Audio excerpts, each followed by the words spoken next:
Hi friends, ఈ వీడియోలో మనము రోజువారీ రాశి ఫలాలలో కుంభరాశి వారి గురించి తెలుసుకుందాం. అంతకన్నా ముందు చిన్న రిక్వెస్ట్ ఫ్రెండ్స్, ఈ వీడియో నచ్చినట్లయితే లైక్ చేయండి, షేర్ చేయండి, అలాగే సబ్స్క్రైబ్ చేయడం అసలు మర్చిపోవద్దు. మీ యొక్క సపోర్ట్ నాకు ఎంతో అవసరం. ఇక కుంభరాశి వారికి ఈరోజు చూసుకున్నట్లయితే చేపట్టిన పనులన్నీ కూడా నిదానంగా సాగుతాయి. వృత్తి వ్యాపారాలలో ఎవరైతే ఉన్నారో వారికి ఆశించిన ఫలితాలు అనేవి దొరకడం కొంత కష్టమని చెప్పవచ్చు. ఇక రుణ ప్రయత్నాలు ఏవైతే చేస్తారో అవి కూడా కలిసి రావు. ఇక ఉద్యోగస్తులు ఎవరైతే ఉన్నారో వారు తమ ఉద్యోగంన ప్రతిభకు తగిన గుర్తింపు లభించక ఇబ్బంది పడతారు. ఇక ఈరోజు కుంభరాశి వారికి ఆధ్యాత్మిక చింతన అనేది పెరుగుతుంది. దేవాలయాలను సందర్శిస్తారు. దేవాలయాలను సందర్శించినప్పుడు మీరు ముఖ్యంగా గుర్తుంచుకోవాల్సింది మీ ఇష్టదైవం యొక్క ఆరాధన అనేది మీకు మంచి చేస్తుంది. కాబట్టి తప్పకుండా దిశగా ప్రయత్నించండి. ఇక కుంభరాశి వారి ఈరోజు ముఖ్యమైన పత్రాల విషయంలో, డాక్యుమెంట్స్ విషయంలో, అలాగే డబ్బుల విషయంలో జాగ్రత్తగా ఉండడం ఎంతైనా మంచిది. ఎందుకంటే వాటిని చేజార్చుకునే అవకాశం అధికంగా కనిపిస్తుంది. ఇక కుంభరాశి వారి ఈరోజు మౌనంగా ఉండడం ఎంతో మేలు చేస్తుంది. అలాగే షేర్ మార్కెట్లలో పెట్టుబడులు పెట్టకండి. ఇక మాతృ సంబంధ వ్యక్తుల నుండి దుర్వార్తలను వింటారు.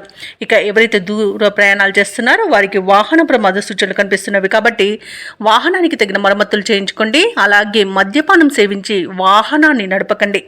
ఇక ఇతరుల వలన నష్టం అధికంగా ఏర్పడే అవకాశం ఉన్నందున అంత త్వరగా కొత్త వారిని నమ్మకుండా ఉండడం మీకు మేలు చేస్తుంది. ఇక భూ క్రయ విక్రయాలలో ఎవరైతే రియాల్టర్స్ ఉన్నారో వారు ఈరోజు నష్టాలను ఎదుర్కొంటారు. కాంట్రాక్టర్లు మంచి కాంట్రాక్ట్లను చేజార్చుకునే అవకాశం కనిపిస్తున్నందున జాగ్రత్తగా ఉండండి. ఇక అధిక ఖర్చులు కనబడుతున్నవి కాబట్టి కొంత పొదుపు చేయడం ద్వారా ఈ సమస్య నుండి బయటపడవచ్చు. అలాగే ఈరోజు కుంభరాశి వారికి కుటుంబంలో చికాకులు అధికమవుతాయి. ఆర్థిక ఇబ్బందులు తలెత్తుతాయి. ఇక ముఖ్యమైన కార్యక్రమాలన్నీ కూడా నిదానంగా సాగుతాయి. బంధువులతో అకారణ తగాదాలు ఏర్పడే అవకాశం కనిపిస్తున్నందున కాస్త ప్రశాంతంగా ఉండడానికి ప్రయత్నించండి. ఇక ఏవైతే ఆలోచనలు చేస్తున్నారో వాటికి నిలకడ అనేది ఉండదు. ఇక వ్యాపార వాణిజ్యవేత్తలు ఎవరైతే ఉన్నారో వారు వ్యాపారాలలో కొత్త చిక్కులను ఎదుర్కొంటారు. ఇక ప్రభుత్వ ఉద్యోగస్తులు ఎవరైతే ఉన్నారో తమ విధులలో ఊహించని మార్పుల వలన ఇబ్బందులను ఎదుర్కొంటారు.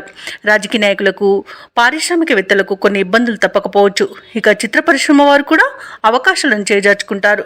విద్యార్థులకు కూడా కొంత నిదానంగా వ్యవహరించాల్సిన రోజుగా చెప్పవచ్చు. ముఖ్యంగా మహిళలకి కుటుంబంలో గందరగోళ పరిస్థితులు అనేవి నెలకొంటాయి. ఇక కుంభరాశి వారికి ఈరోజు అదృష్ట రంగు ఎరుపు, ప్రతికూలమైన రంగు పసుపు, అదృష్ట సంఖ్య 8. ఈరోజు కుంభరాశి వారు విష్ణు సహస్రనామాలు పారాయణం చేయడం, అలాగే దత్తాత్రేయుని పూజించడం వలన మంచి శుభ ఫలితాలను పొందుతారు. అలాగే పనులలో వచ్చే ఆటంకాలని తొలగించుకోగలుగుతారు.